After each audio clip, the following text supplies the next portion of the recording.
Hey guys, I have been making a series of videos of the things that inspired me to write Once Upon a Time in Hell's Kitchen.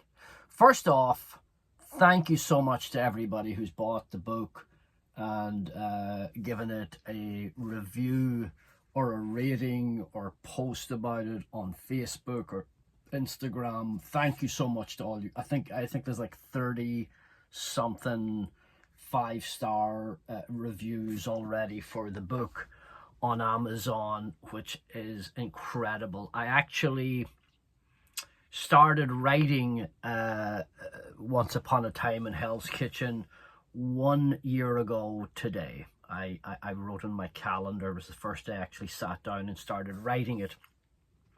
But when I say that I started writing it, it's a funny thing with writing. I've been probably writing this book for 35 years in my head.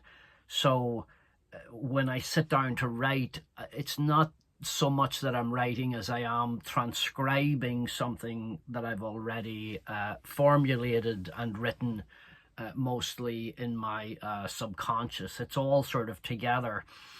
So in these videos, I've been talking about the things that have influenced me the most to write this particular book. I talked about State of Grace. I talked about the Westies. And today, I'm going to talk about 3 more things. Here's one. Rocky. Because Danny Boy McCoy is a boxer. This book and the movie and the entire story, it's like Rocky is based on, Sylvester Stallone based the actual story of Rocky on Chuck Wepner, who fought Muhammad Ali in 1975. And Chuck Wepner was like the underdog. He went up against the greatest boxer in the world and he went 15 rounds. And that was what inspired this. It was like the underdog. And there was such excitement about that fight in 1975 and the disbelief almost that Wepner could go 15 rounds with Ali. It was shocking at the time and very inspirational. And that's what inspired this. And if you've read Once Upon a Time in Hell's Kitchen, I actually give Chuck Wepner a walk-on as an homage to this book and the Ali fight that inspired Rocky. This, one of the greatest movies ever made, On the Waterfront, obviously had to be inspirational and influential in the writing of, the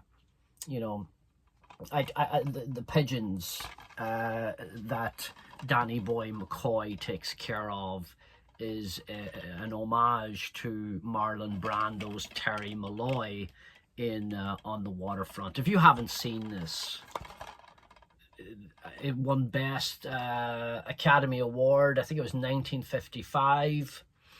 Brando won Best Actor 1955 for playing Terry Malloy. Also a boxer. Famous line, I could have been a contender, I could have been somebody.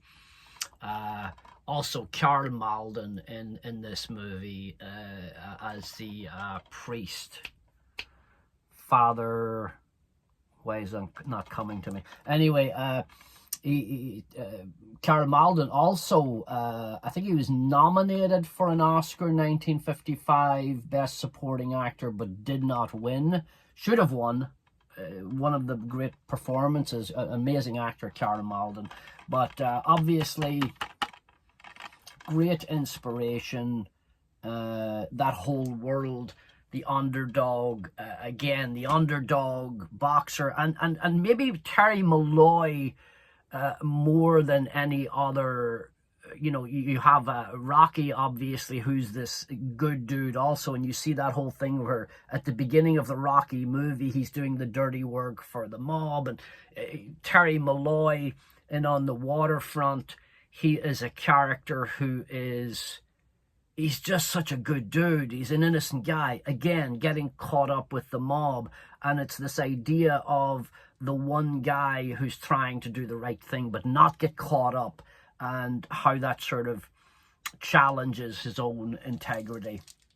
The other book and movie, obviously, that I'll mention in today's video, The Pope of Greenwich Village, one of my all-time favorites. If you haven't read the book, read the book.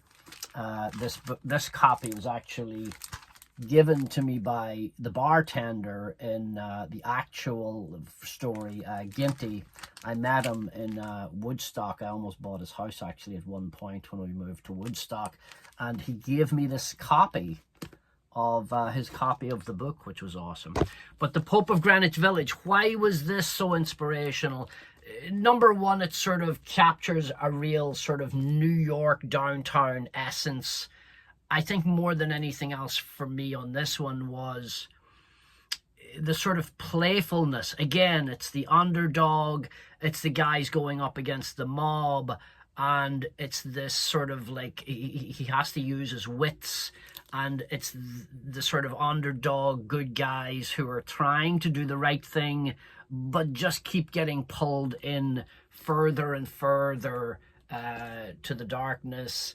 And this is just, but maybe more than any other aspect was the playfulness. It sort of makes it relatable and readable, and there's a likability to the characters. They took my finger. If you haven't seen this, amazing. I'll tell another story about the making of this movie in a different video. I have a couple of stories about it, but a classic. So there it is, On the Waterfront, Rocky, and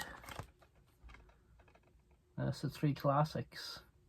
I will continue. These are some of the things that have influenced me in the writing of Once Upon a Time in Hell's Kitchen. And again, thanks everybody. If you haven't read it yet, the reviews, all you gotta do is go on Amazon, see what people are saying about it. I've never had a response quite like this to anything I've written, and thanks guys.